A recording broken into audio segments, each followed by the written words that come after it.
আসসালামু আলাইকুম। আমি মোহাম্মদ সুমন আলী, পড়াশোনা করতেছি বরিশাল বিশ্ববিদ্যালয়ে। আশা করি তোমরা সকলে ভালো আছো। তোমাদের সবাইকে স্বাগতম জানাই আজকে আমাদের এই ক্লাসে যুক্ত হওয়ার জন্য। আজকে মূলত আমরা আলোচনা করব এইচএসসি অর্থনীতি দ্বিতীয় পত্রের ফাইনাল সাজেশন নিয়ে। ইতিপূর্বে আমরা অর্থনীতি প্রথম পত্রের উপর একটা সাজেশন দিয়েছি, অর্থাৎ অর্থনীতি প্রথম পত্রের কোনগুলো বিশেষ করে সৃজনশীলের জন্য আমরা সেই সাজেশনটা তোমাদের প্রোভাইড করেছি। সেখানে আমরা সৃজনশীলের ক নাম্বার, খ নাম্বার এবং গ ঘর জন্য কোন কোন প্রশ্নগুলো এবং কোন কোন টপিকগুলো ইম্পর্ট্যান্ট আমরা সেগুলো কিন্তু ধারণা দেওয়ার চেষ্টা করেছি। যে ইতিপূর্বে যে পর্বটা আমরা আলোচনা করছি, তোমরা যদি সেটা দেখতে চাও অবশ্যই তোমরা ইউটিউবে গিয়ে সার্চ দিবা অপটিমিস্ট আশাবাদী লিখে, তাহলে তোমরা সেখানে পেয়ে যাবা সেই অর্থনীতির সাজেশনটা।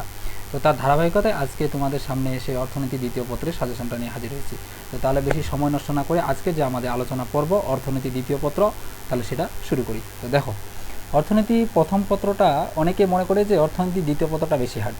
এখন এটা দুই ধরনের মানুষের কাছে দুই ধরনের হতে পারে। অনেকে আবার মনে করে যে অর্থনীতি প্রথম পত্রটা হার্ড বেশি, দ্বিতীয় পত্রটা কঠিন। অনেকে আবার দ্বিতীয় পত্রটা সহজ মনে করে, প্রথম পত্রটা হার্ড মনে করে। দেখো বিষয়টা কীরকম, প্রথম পত্রটা হলো বোঝার পর, যে প্রথম পত্রটা ভালোভাবে বুঝতে পারে তার কাছে প্রথম পত্রটা অনেক ইজি। আর দ্বিতীয় পত্রটা হলো মুখস্থের পর, যে দ্বিতীয় পত্রটা এখানে বোঝার কম বিষয় আছে। দ্বিতীয় পত্রে হলো মুখস্থের পর, যে যত সহজে মুখস্থ করতে পারে সে দ্বিতীয় পত্রে মানে অর্থনীতি দ্বিতীয় পত্রটা এগিয়ে থাকে বেশি।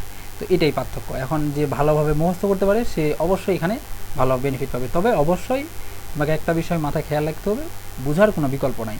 কারণ তুমি অসংখ্য পয়েন্ট পাবা, অসংখ্য টপিক পাবা, যে টপিকগুলো তুমি যদি মুখস্থ করো একবারে, তাহলে পরীক্ষায় গিয়ে ভুলে যেতে পারো। তো অবশ্যই এই জন্য যে বিষয়গুলো আমি বলবো সেগুলো খুব ভালোভাবে মনোযোগ সহকারে বুঝে শুনে পড়বা, তাহলে দেখবা এখান থেকেই তোমার কমন পাওয়ার পসিবিলিটি সব থেকে বেশি। মানে এই সাজেশনটা বিগত সালের যে কোশ্চেনগুলো আছে সেই কোশ্চেনগুলো অ্যানালাইসিস করে সুন্দরভাবে কিন্তু মানে সাজানো হয়েছে। তো তোমরা তাহলে শেষ পর্যন্ত আশা করি দেখবা।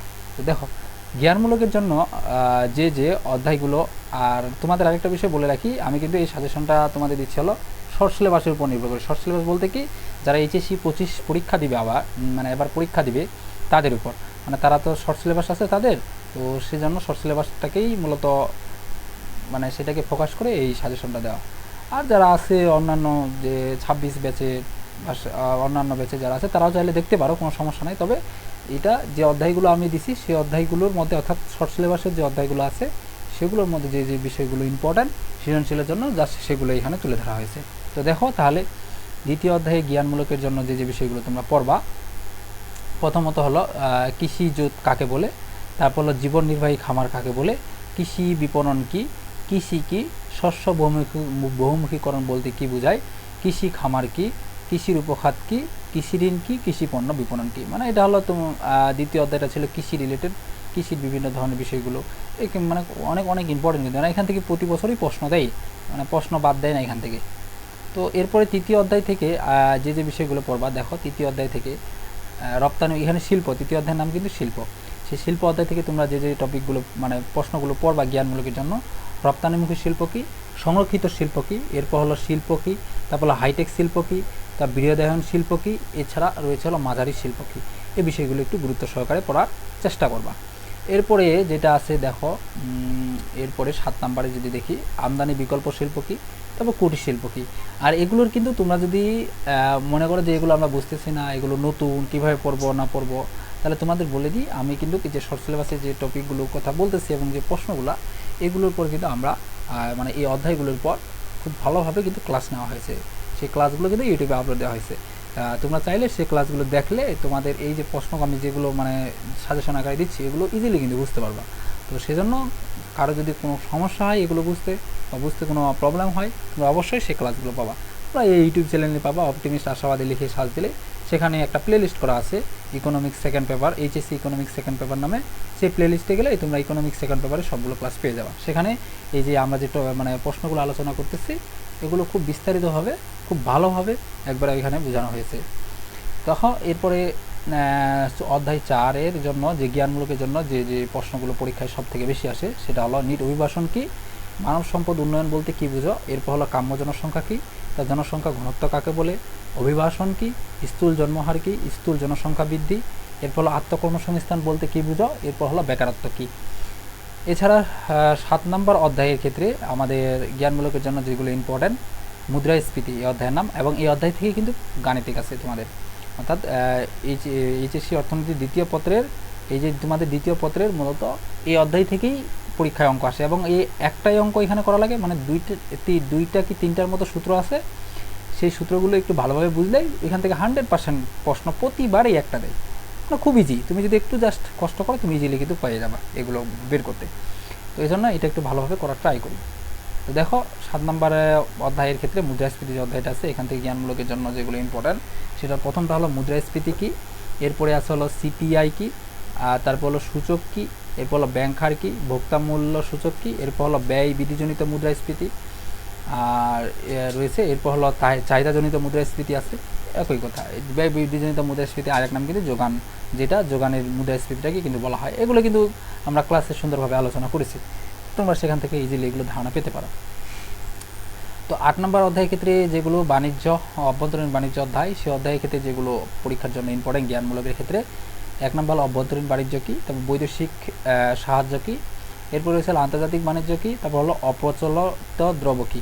ওখানে কিন্তু ভালোভাবে দুইটা জিনিস দেওয়া আছে, একটা হলো প্রচলিত দ্রব্য, একটা হলো অপ্রচলিত দ্রব্য। এই সুন্দর বিষয়গুলো কিন্তু এখানে আছে উল্লেখ করা। তো তোমরা কিন্তু ইজিলি এগুলো একটু ভালোভাবে দেখলে ক্লাসগুলো বুঝতে পারবা। তো আমদানি বিকল্প শিল্প কী, বিশ্বায়ন কী, আমদানি কী, এই টপিকগুলো কিন্তু বোঝাই লাগে। এগুলো কিন্তু একটা কিন্তু টপিক আছে একবারে, আমদানি বিকল্প শিল্প কী, বিশ্বায়ন, আমদানি। তা আমদানি বিভিন্ন ধরনের দ্রব্যগুলো আছে, রপ্তানি দ্রব্যগুলো আছে, এগুলো কিন্তু পরীক্ষায় আসে। তারপর নবম অধ্যায়ের ক্ষেত্রে যে বিষয়গুলো জানা লাগবে সেটা হলো সরকারি আয় কী, পরোক্ষ কর, আয়কর কী, প্রত্যক্ষ কর কাকে বলে, সরকারি অর্থব্যবস্থা কাকে বলে, আবগারি শুল্ক কর কাকে বলে, এই বিষয়গুলো তোমাদের ওভারঅল যে অধ্যায়গুলো যেগুলো আছে শর্ট সিলেবাসের, মানে প্রত্যেকটা অধ্যায়ই মোটামুটি গুরুত্বপূর্ণ। তবে প্রথম দুইটা অধ্যায় থেকে একটু প্রশ্ন পরীক্ষায় বেশি আসে, আর বাকি যে অধ্যায়গুলো আছে সেই অধ্যায়গুলো থেকেও দেয়, তবে প্রথম দুইটা অধ্যায় থেকে দুইটা করে প্রশ্ন ওভারঅল দেয়, মানে কৃষি এবং শিল্প অধ্যায়গুলো থেকে। এগুলো একটু ইম্পর্টেন্ট বেশি, তো এগুলোতে প্রশ্ন আসে, মানে এগুলো একটু বড়ও বেশি।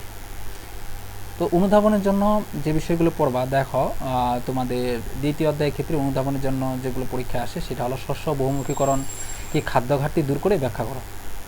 এরপর 2 নম্বর হলো কৃষিতে উন্নত বীজের ব্যবহার কর্মসংস্থানকে কিভাবে প্রভাবিত করে। এরপর 3 নম্বরে আছে বৈশ্বিক উষ্ণতা বৃদ্ধি কৃষির উপর নেতিবাচক প্রভাব ফেলে, ব্যাখ্যা করো। চিংড়িকে সাদা সোনা বলা হয় কেন। 5 নম্বর হলো কৃষি খামার ও কৃষিজোত কি এক, ব্যাখ্যা করো। তারপর হলো মধ্যস্বত্বভোগীদের দৌরাত্বের কারণেই কৃষকগণ ফসলের ন্যায্য মূল্য পায় না, ব্যাখ্যা করো। দৌরাত্ম বলতে বিভিন্ন ধরনের দালালদের কথা বলা হয়েছে আর কি, যা অনেক দালালগুলো রয়েছে। দালাল এখানে কেমন কথা বলা হয়েছে, এই যে বিভিন্ন ধরনের আমরা যে পণ্যগুলো কৃষকগুলো উৎপাদন করি, সেই পণ্যগুলো এখন আমরা কিন্তু সরাসরি একবারে আমরা যেখানে প্রয়োজন বিভিন্ন ধরনের প্রতিষ্ঠানে সেখানে কিন্তু পাঠাই না। তো এই পণ্যগুলো বিভিন্ন ধরনের দালালগুলো বিভিন্ন ব্যক্তির মাধ্যমে কিন্তু আমরা তারা কিন্তু এগুলো কেনে, তারপর তারা সেখান থেকে তারা কিন্তু একবারে সেখানে পাঠায় বিভিন্ন প্রতিষ্ঠানে। তো এই যে তারা যে থাকে বিভিন্ন ধরনের মধ্যস্থ ব্যক্তিগুলো, তো এই ব্যক্তিদের কথা বলা হয়েছে, মানে এদের ফলে যারা কৃষকরা তারা কিন্তু ন্যায্য মজুরি পায় না, কারণ এরা অনেকটা লাভ রাখে নিজের জন্য, তো এই জন্য কিন্তু তারা পর্যাপ্ত মূল্যটা পায় না। তো দীর্ঘমেয়াদী কৃষি ঋণ কৃষি উন্নয়নে ভিত্তি, ব্যাখ্যা করো। একই জমিতে পর্যায়ক্রমে বিভিন্ন ফসলের উৎপাদন কি কল্যাণকর, মানে একই জমিতে পর্যায়ক্রমে বিভিন্ন ফসল কৃষি পরিবেশের উপর নির্ভরশীল, ব্যাখ্যা করো। তো এই ছিল অনুধাবন আমাদের দ্বিতীয় অধ্যায়ের। তৃতীয় অধ্যায়ের ক্ষেত্রে অনুধাবনের জন্য যেগুলো ইম্পর্ট্যান্ট পরীক্ষায় হরহামেশায় দেখা যায় সেটা হলো শিল্পায়নের মাধ্যমে কৃষির আধুনিকায়ন কীভাবে প্রভাবিত হয়, শিল্পায়নের মাধ্যমে কিভাবে একটি দেশ স্বনির্ভর অর্জন করে, ক্ষুদ্র কুটির শিল্পের মধ্যে দুটি পার্থক্য লেখো। এরপরে হলো সরকার পলিথিন ব্যবহার রোধ করতে ব্যবস্থা নিচ্ছেন কেন। 5 নম্বর পাট শিল্পের ভবিষ্যৎ সম্ভাবনা উজ্জ্বল, ব্যাখ্যা করো। 6 নম্বর বৃহৎ শিল্প কীভাবে বেকার সমস্যার সমাধান করতে পারে। 7 নম্বর দেশের উন্নয়নে আমদানি বিকল্প শিল্প স্থাপন প্রয়োজন কেন। 8 নম্বর ক্ষুদ্র ও কুটির শিল্প কীভাবে দেশের সুষম উন্নয়ন ঘটায়। 9 শিল্পায়ন কীভাবে কৃষিতে সহায়তা করে। তো এরপরে আছে হলো চতুর্থ অধ্যায়ের ক্ষেত্রে অনুধাবনের জন্য যেগুলো প্রয়োজন এবং পরীক্ষায় যেগুলো থেকে সবচেয়ে বেশি প্রশ্ন আসে, 1 নম্বরে হলো প্রশিক্ষণ কীভাবে মানব সম্পদ তৈরি করে, ব্যাখ্যা করো। নারী শিক্ষা কীভাবে জনসংখ্যা হ্রাসে ভূমিকা রাখে। মানব সম্পদ উন্নয়নের সাথে স্বাস্থ্য ও সেবার সম্পর্ক কী। যে পরিমাণ জনসংখ্যা থাকলে মাথাপিছু আয় সর্বোচ্চ হয় তাকে কী বলে। আত্মকর্মসংস্থান দারিদ্র্য দূরীকরণে সহায়ক, ব্যাখ্যা করো। মানব সম্পদ উন্নয়ন কীভাবে আত্মকর্মী সৃষ্টিতে সহায়ক। শিক্ষা কীভাবে মানব সম্পদ উন্নয়ন প্রভাবিত করে। জনসংখ্যা বৃদ্ধি খাদ্য সমস্যার সৃষ্টি করে। মানব সম্পদ উন্নয়নে প্রধান দুটি সূচক ব্যাখ্যা দাও। তো এই ছিল মূলত হলো যে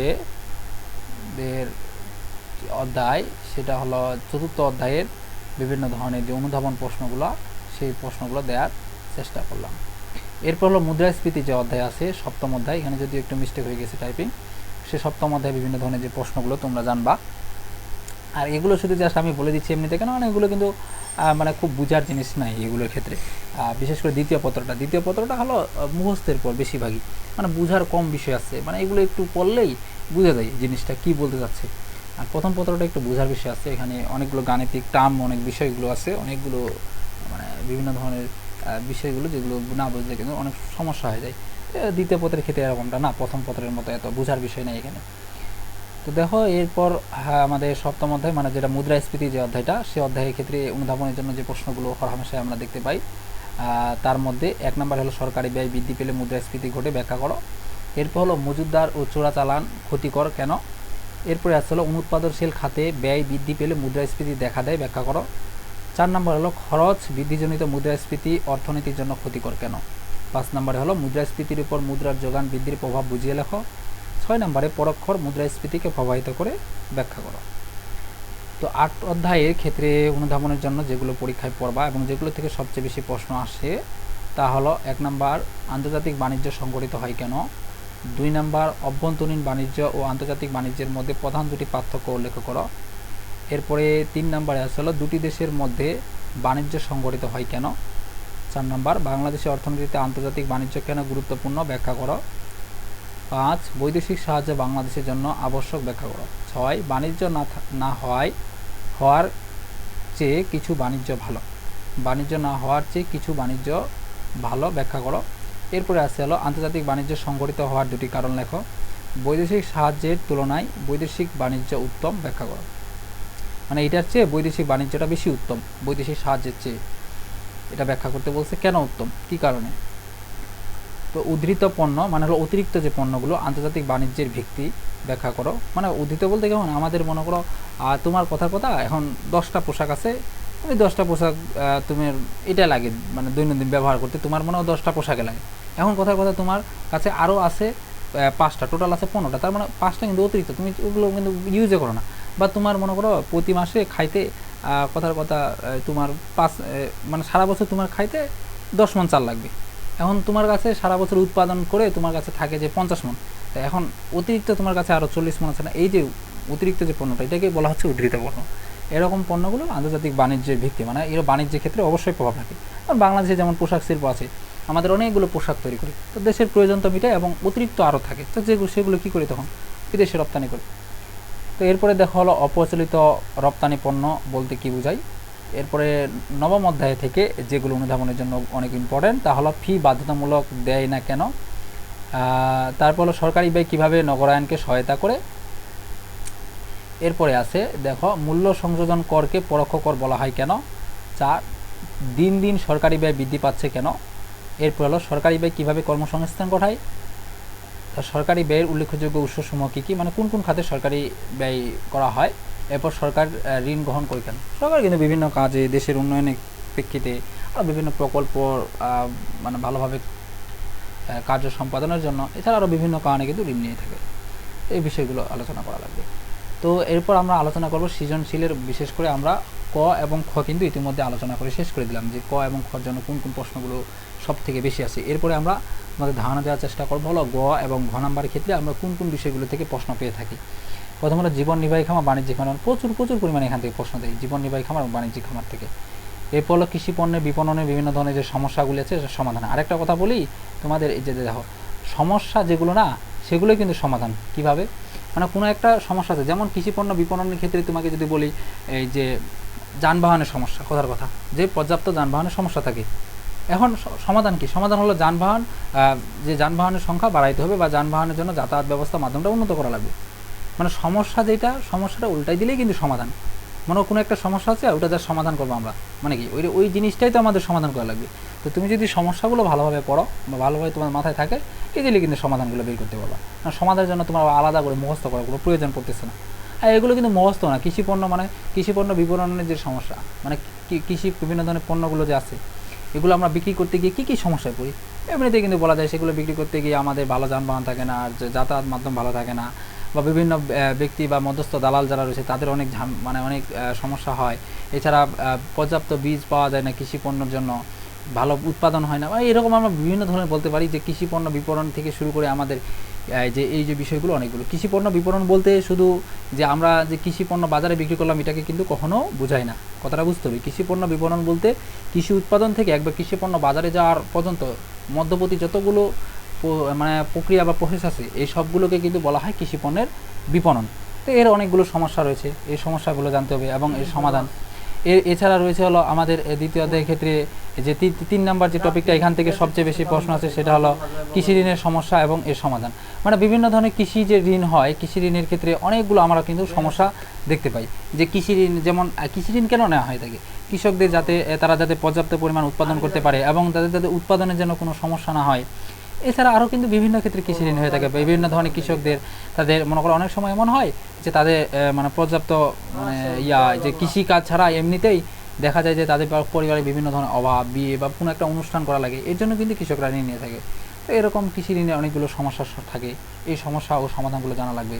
এরপরে রয়েছে হলো দেখো আমাদের বাংলাদেশে কৃষিতে পরিবেশ দূষণের প্রভাব, কৃষি উন্নয়নে গৃহীত ব্যবস্থা দিয়ে বিভিন্ন ধরনের কী কী ব্যবস্থা নেওয়া যেতে পারে, এই সকল বিষয়গুলো এই বিষয়গুলো থেকে পরীক্ষায় সব থেকে বেশি আছে দ্বিতীয় অধ্যায় গ এবং ঘ।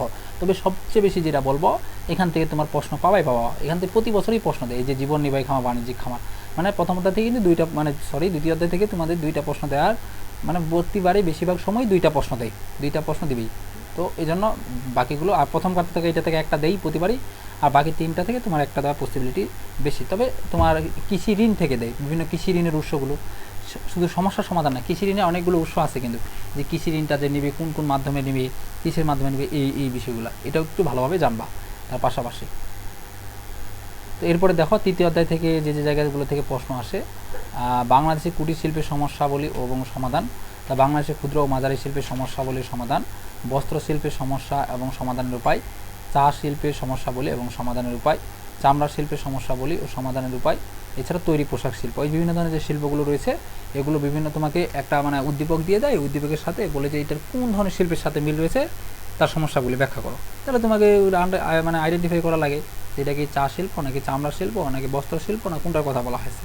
তো সেই অনুযায়ী তোমাকে আইডেন্টিফাই করে তারপরে সেটার সমস্যাগুলি এবং সমাধান যদি বলে সমাধানগুলি নিয়ে আলোচনা করা লাগবে সুন্দরভাবে। তো এরপর চতুর্থ অধ্যায় থেকে সৃজনশীলের জন্য যে জায়গা থেকে আসে দেখো তোমার হলো জন্মহার ও মৃত্যুহার, জনসংখ্যা বৃদ্ধির হার, যেটা এগুলো কিন্তু সূত্র আছে, কয়েকটা গাণিতিক সূত্র আছে, এগুলো জানলে হবে। তার জনসংখ্যা বৃদ্ধির প্রভাব, তারপর এইটা থেকে প্রশ্ন আসবে এই 3 এবং 4 কনফার্ম, ধরো এই 2টা থেকে প্রশ্ন দেই, প্রতিবারই দেই, 2টার থেকে একটা দেই, মেলথাসে জনসংখ্যা তত্ত্ব না হলে কাম্য জনসংখ্যা তত্ত্ব, এই 2টা তত্ত্বের থেকে একটা প্রশ্ন দিই এবং কনফার্ম পাবো এখানে দেই, প্রতি বছর এখান থেকে দেই। একটু ভালোভাবে এগুলো পড়বা, বুঝছো। এরপরে দেখো এরপরে সপ্তম অধ্যায় থেকে যে বিষয়গুলো পরীক্ষার জন্য ইম্পর্টেন্ট, হরহামেশা এখান থেকে প্রশ্ন বিভিন্নভাবে এসে থাকে। তার মধ্যে হলো 1 নম্বরে যেখান থেকে আসে সেটা হলো মুদ্রাস্ফীতি পরিমাণ নির্ণয়, এটা সূত্র আছে এটারও গাণিতিকভাবে, আমরা কিন্তু এগুলো ক্লাসে আলোচনা করেছি, তোমরা চাইলে সেগুলো দেখতে পারো। চাহিদা বৃদ্ধিজনিত মুদ্রাস্ফীতি, তারপর সূত্রের সাহায্যে এই মুদ্রাস্ফীতিগুলো নির্ণয় করে। তবে সবচেয়ে বেশি আছে চাহিদা বৃদ্ধিজনিত মুদ্রাস্ফীতি, এইটাই সবচেয়ে পরীক্ষায় বেশি আছে। এরপর হলো তারপর হলো সূচক সংখ্যা গঠন পদ্ধতি ও মুদ্রাস্ফীতি নির্ণয়, এটা মোটামুটি ইম্পর্টেন্ট। তা ভোক্তার দাম সূচক, এইটা সবচেয়ে বেশি আছে, 1 এবং 3 এটা বেশি আছে। তারপর উৎপাদকের দাম সূচক, এই ভোক্তার দাম সূচক এবং উৎপাদকের দাম সূচক, এগুলো একটু ভালো ইম্পর্টেন্ট আছে। এরপর হলো মুদ্রাস্ফীতির কারণ ও প্রতিকার উপায়। তবে মুদ্রাস্ফীতির কারণের ক্ষেত্রে অনেক সময় এই যে বাংলাদেশের মুদ্রাস্ফীতির কারণ, এই বিষয়টা অনেকবার পরীক্ষায় আসছে বাংলাদেশের ক্ষেত্রে, তো এই বিষয়গুলো একটু ভালোভাবে দেখবা। এরপর হলো অষ্টম অধ্যায়ের ক্ষেত্রে সৃজনশীলের ক্ষেত্রে যেগুলো জায়গা থেকে সবচেয়ে বেশি প্রশ্ন আসে তা হলো 1 নম্বর হলো আন্তর্জাতিক বাণিজ্যের গুরুত্ব, তারপর হলো রপ্তানি বাণিজ্যের সম্প্রসারণের উপায়, এরপর হলো বিশ্বায়নের সুবিধা অসুবিধা ও বৈদেশিক সাহায্যের সুবিধা অসুবিধা। তারপর 9 নম্বর অধ্যায় থেকে যে জায়গা থেকে প্রশ্ন আসে প্রত্যক্ষ পরোক্ষ কর, সরকারি আয়ের উৎস, বাংলাদেশের সরকারি ব্যয়ের খাতসমূহ। এই ছিল মূলত হলো আমাদের অর্থনীতি দ্বিতীয় পত্রের মূলত সাজেশন, অর্থাৎ অর্থনীতি দ্বিতীয় পত্র যে জায়গাগুলো থেকে প্রশ্ন আসে ওভারঅল আমরা সবগুলো তোমাদের সামনে তুলে ধরলাম। অর্থাৎ আমরা যে টপিকগুলো দিলাম বা যে প্রশ্নগুলো তোমাদের সামনে তুলে ধরলাম, তুমি যদি এগুলো ভালোভাবে করো, আমি একবারে নিশ্চিতভাবে বলতে পারি তোমার সৃজনশীল তুমি ইজিলি 7টা লিখে আসতে পারবা, যদি এই টপিকগুলো ভালোভাবে একটু তোমার মাথার মধ্যে থাকে। এখন অনেকে এইগুলো ভালোভাবে বুঝতে পারে না বা এগুলো করে না, একবারে নতুন, তো তাদের জন্য এই সাজেশনটা মূলত তোমরা কী করবা, এই যে টপিকগুলো বললাম সেগুলো ধরে ধরে একটু শেষ করার চেষ্টা করো, দেখবো ভালো কিছু করবা। বুঝতে পারছো? তো তাহলে আমরা আজকে যে পর্বটা, সেই পর্বটা আর দীর্ঘায়িত না করি, এখানে শেষ করতেছি। তো তোমাদের সাথে দেখা হবে পরবর্তীতে নতুন কোনো পর্বে নতুন কোনো টপিক নিয়ে। ততক্ষণ পর্যন্ত সবাই ভালো থাকো।